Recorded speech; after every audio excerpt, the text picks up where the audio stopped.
delicious day here in the Let's Make Food from Food kitchen, and today we're making garlic dill pickles in the refrigerator. So the first thing I want to do, I've got my pan already heating. I have 3 cups of water, and I don't want to boil it, I just want to get it warmed up. And the reason I want to do that is so that my salts will dissolve. The next thing I want to do is add my pickling salt. If you don't have pickling salt, you can use kosher salt, 3 teaspoons. Next, I want to add 3 teaspoons of sugar, and this is just organic sugar. And I'm going to whisk that together.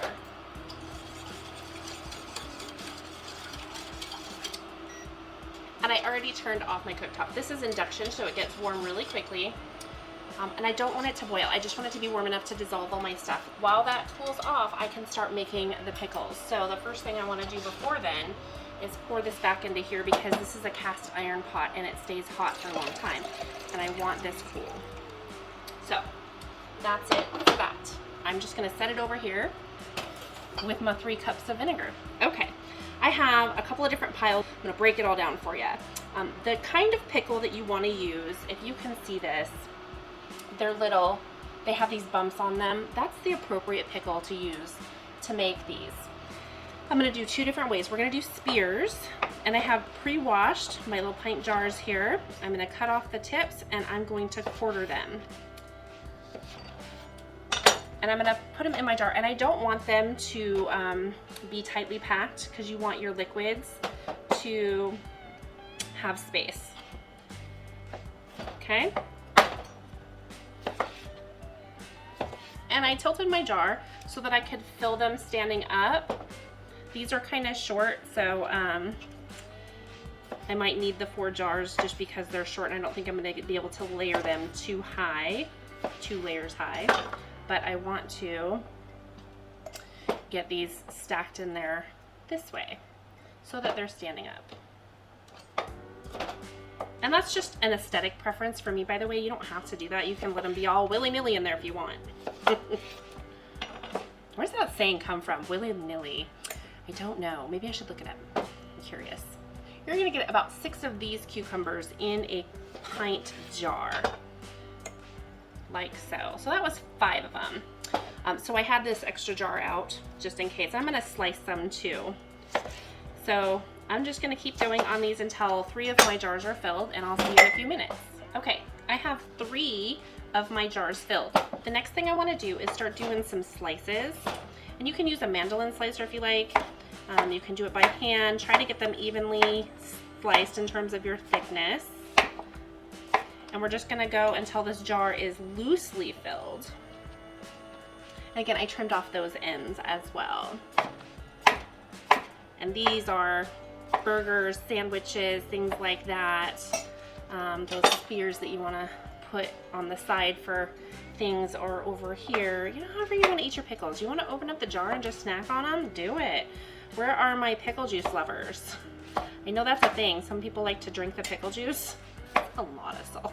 And what I might do, if I have enough left, if I have enough of these left, I might take the jars of spears and put a few slices on top so that each jar has an option of what kind you want to use. Now the slices will be ready faster than the spears will, but it's fine to leave them in there for however long you want to leave them in there, up to a total of 6 weeks, including your brine time. Okay, I have everything sliced where I want it to be in terms of my cucumbers. So next I need to start working on the seasonings that go in my jars. And it's the same for each jar, nothing's gonna be different, so I'll just lay them out for you. Well, now you can't see the garlic. I've already smashed my garlic, so I just want to maybe slice it in half, already having smashed it. And the amount of garlic you use is up to you. These are garlic dill pickles. And if you don't like garlic, then just leave them out and make dill pickles. Okay, so it's time to add in some goodies. I have some yellow mustard seeds. I want to do 1 level teaspoon in each jar.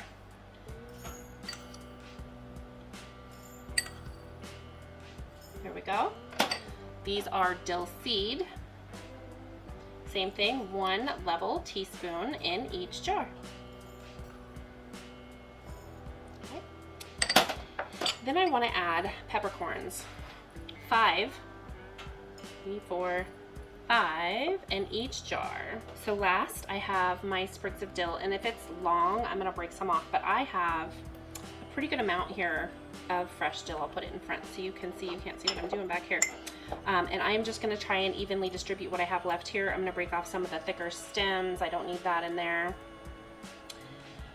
Let's see what I end up with. Ooh, that's a nice big piece. Okay. So that is done. That is not quite cool. However, what I did, that's cooled. So what I did was pour this out so that it would cool off, and I don't have enough room to put my 6 cups together, but I do in my pot, which is now cooled. So the vinegar is still a little warm, but this is room temperature water, so that's gonna cool off enough to where I can use it. So that was a total of 3 cups white vinegar and 3 cups water. It might be too much. I'd rather have too much than have to make more. It's just water and vinegar. If you're concerned about budget and don't want to waste any little bit, that's okay. I can save this and use it again if I do it relatively soon. Okay, so I'm just going to make a mess and pour that in there. So the sliced ones are now about done. These I wanted to put a few slices in. This is not good for pouring, is it? Let's fix that. If you don't do it fast and furious, it's gonna be all over the place apparently, which is okay. I can clean that up. Okay, there's 2, 3, and I'm leaving a little headspace in there because I wanna add some slices. Just got ahead of myself. Okay, so the last thing I wanna add, and I will top those off with more solution here. This is Pickle Crisp. It's calcium chloride. Calcium chloride. It is completely optional. I think it's more widely used when you're canning the pickles rather than the refrigerator method. For 1 pint, you need 1/8 teaspoon, and you just put it in each one. And this is a 1/4 teaspoon, so I'm having to like get half of it in there. Okay, so that is done. So if you were doing a full quart jar, you could do the 1/4 teaspoon. And Pickle Crisp does exactly what it says it does, what it sounds like. It crisps your pickles, keeps them crispy. Okay, I'm gonna add a few more in here with what I have, and that should be perfect. So we've added our dill, our garlic, we have our dill seed, we have mustard seed and peppercorns. Those are ready to close up, and I am going to tightly close it, and I'm going to give it a swirl so those pickle crisps and everything kind of run into each other. There we go. Same thing with this, nice and tight. All right, I have my 4 jars ready to go in the fridge. Now that this stage is complete, you're gonna put them in your fridge. They'll be ready to eat in a couple of days. Those pickle chips, give them maybe 24 hours. But if you wait 5 to 7 to 10 days, they're gonna be extra pickly. So if you can wait, go ahead and wait. You'll get better flavor. The spears, definitely 3 or 4 days maybe before you eat them. Again, you could do it the next day, but it's not going to be as flavorful. You're probably gonna be disappointed if you don't wait. So try and wait if you can. If you're in a hurry, just maybe wait the next time. Wait the next time if you can. So these go in the fridge for, I'm gonna leave mine in there for a week before I check them, and they're good for about 6 weeks total. So 6 weeks from the day that you made it, it's probably time to say goodbye if you haven't eaten them. I hope you've enjoyed today's video. If there's something you'd like to see me make on this show, please tell me what it is down below in the comments. From my kitchen to yours, let's make food from food. That's one boy puppy.